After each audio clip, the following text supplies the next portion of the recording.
T'es-tu déjà arrêté pour réfléchir à ce qui guide réellement ta vie? Dans La volonté de puissance, Nietzsche nous invite à repenser notre but ultime, non pas simplement élargir notre conscience, mais intensifier notre puissance. Quelle est la valeur centrale qui façonne silencieusement ton existence, que tu en sois conscient ou non? Pour beaucoup, cette valeur peut être la richesse. Pour d'autres, le statut, l'approbation sociale, le bonheur, le plaisir, l'amour, le savoir ou le confort. Mais si toutes ces choses n'étaient que des reflets d'un désir plus profond? En s'appuyant sur les idées de Nietzsche, on peut se poser la question suivante. Et si la valeur essentielle que nous devrions cultiver pour atteindre la véritable santé et l'épanouissement n'était de rien d'autre que la puissance elle-même, comment ta vie changerait-elle si tu choisissais de te concentrer sur la puissance? Nietzsche explique: qu'est-ce qui est bon? Tout ce qui élève le sentiment de puissance, la volonté de puissance, la puissance elle-même chez l'homme. Qu'est-ce qui est mauvais? Tout ce qui provient de la faiblesse. Ce n'est pas le contentement, mais plus de puissance. Cependant, cette notion de puissance ne doit pas être confondue avec la simple domination ou le contrôle des autres pour satisfaire nos désirs. Nietzsche voit dans le besoin de manipuler ou dominer autrui un signe de faiblesse intérieure ou d'insécurité. Il l'exprime clairement dans la généalogie de la morale: la volonté des faibles de se donner une certaine supériorité, leur instinct rusé vers une tyrannie sur les forts quand cela passe inaperçu, voilà la volonté de puissance des plus faibles. Pour Nietzsche, la véritable puissance à poursuivre est une force intérieure, non une domination extérieure. Cette puissance intérieure, décrite comme croissance et expansion dans Le Gai Savoir, rejoint l'idée développée par le philosophe contemporain John Richardson, qui parle de l'intensification d'une capacité ou d'une activité déjà existante. Dans la vie quotidienne, cela se manifeste de nombreuses manières. Un athlète qui renforce sa condition physique augmente sa puissance. Un écrivain qui perfectionne son style affine sa puissance. Un orateur qui améliore ses compétences en communication gagne en puissance. Un professeur qui raffine sa méthode pédagogique développe sa puissance. Richardson approfondit cette idée dans Le système de Nietzsche, en expliquant que la puissance ne se limite pas à multiplier ses talents, mais consiste à élever la vie à un niveau supérieur de maîtrise et de capacité. Il décrit la puissance comme un dépassement de soi, un processus continu de croissance qui exige de surpasser les versions antérieures de soi-même. Les œuvres de Nietzsche offrent une orientation implicite sur la manière de cultiver cette puissance, en commençant par la définition d'un objectif qui remplit 4 conditions essentielles. L'objectif doit être significatif et représenter un véritable défi. Il doit contribuer au bien-être de soi-même ou des autres. Il doit encourager l'excellence personnelle. Et il doit être un choix sincère et authentique qui reflète notre véritable individualité et nos aspirations profondes. Dans une de ses notes non publiées, Nietzsche écrivait: nous n'avons pas besoin de nous soucier du but de l'humanité. Ce qui importe vraiment, c'est pourquoi toi, tu es ici. Et si tu ne connais pas la réponse, alors fixe-toi des objectifs élevés et nobles. Avec un objectif qui remplit ces conditions, la prochaine étape sur le chemin de la puissance consiste à s'y consacrer chaque jour avec persévérance et concentration. Au cours de ce processus, les obstacles sont inévitables. La peur, l'incertitude, l'anxiété et même la procrastination peuvent tenter de bloquer ton chemin.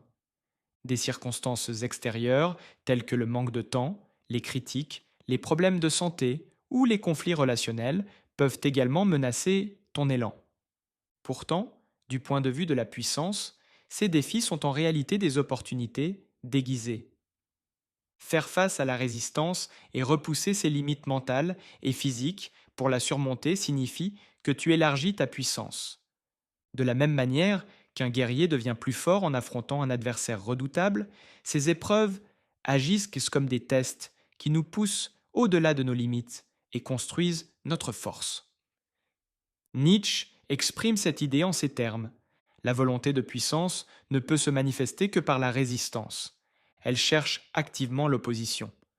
Toute croissance, toute expansion et toute intégration se produisent par une lutte contre ce qui résiste. Une nature forte a besoin de résistance et la recherche donc. En participant à ce que Nietzsche appelle le jeu de la résistance et du triomphe, nous surmontons obstacle après obstacle, et chaque réussite nous confronte à un nouveau défi. À travers ce cycle permanent, nous renforçons progressivement notre puissance et avançons vers nos objectifs. Une fois que nous avons atteint le but fixé, l'étape finale, selon Nietzsche, est de renoncer à cette réussite, ainsi qu'à tout ce que nous avons construit ou incarné, pour poursuivre un objectif encore plus élevé, plus ambitieux. Dans Ainsi parlait Zarathustra, Nietzsche proclame: tout ce que je crée, et si fort que je l'aime, je dois bientôt m'y opposer, ainsi qu'à mon amour. Tel est le désir de ma volonté. Le philosophe Bernard Regenster propose une lecture plus nuancée de cette idée. Il explique que pour celui qui cherche la puissance, il ne s'agit pas de détruire ce qu'il a créé, ni de mépriser ce qu'il a autrefois chéri, mais plutôt de le transcender.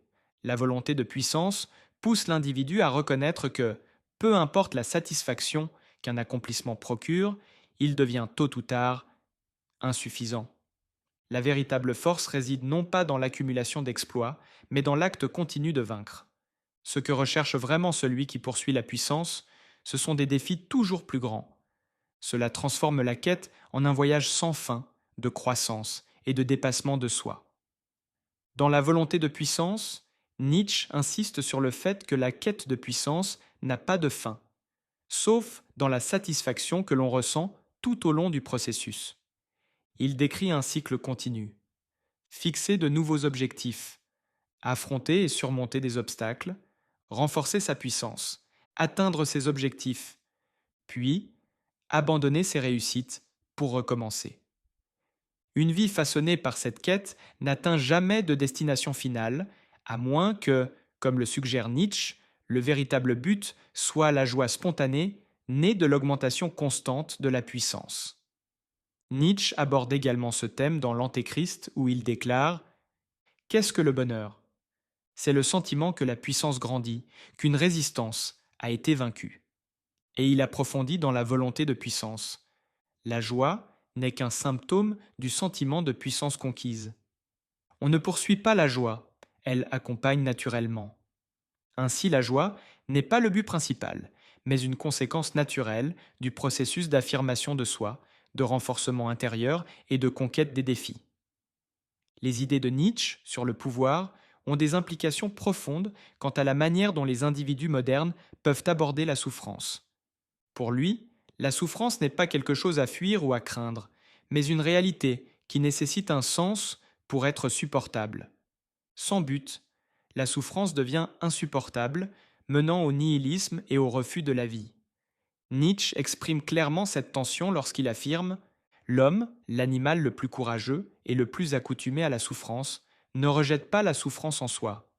Il la désire, la recherche même, à condition qu'un sens lui soit révélé, un but à cette souffrance. Ce n'est pas la souffrance elle-même, mais l'absence de sens dans la souffrance qui a été la malédiction de l'humanité. Historiquement, de nombreuses doctrines religieuses, philosophiques et politiques ont tenté de répondre à la souffrance en suggérant que cette vie n'est qu'un passage vers une autre existence où la douleur sera atténuée ou disparaîtra. Ces vrais mondes se retrouvent dans des concepts tels que les paradis religieux ou les utopies politiques et sociales, promettant une réalité future exempte de douleur. Le message implicite est que, en endurant la souffrance actuelle, une rédemption nous attend dans un au-delà meilleur.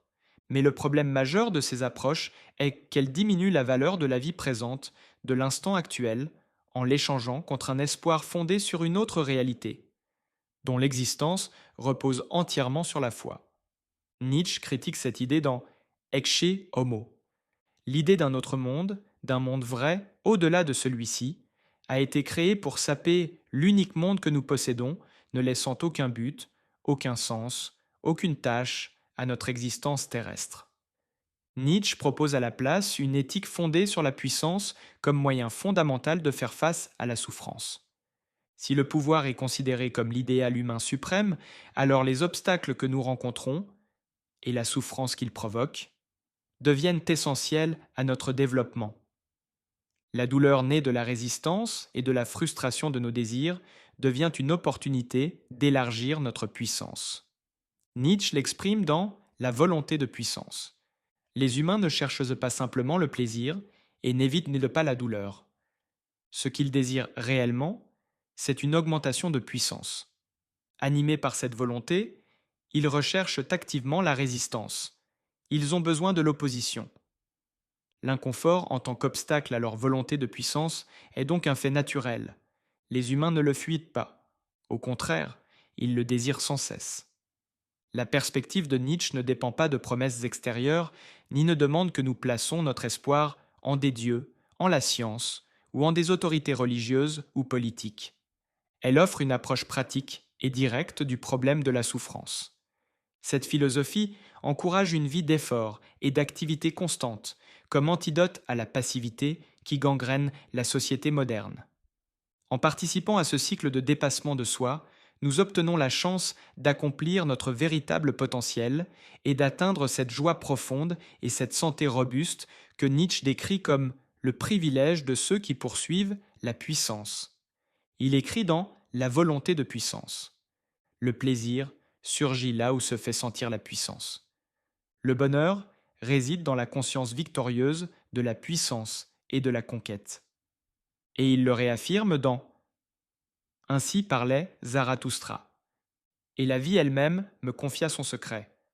Regarde, dit-elle, je suis ce qui doit toujours se surpasser soi-même.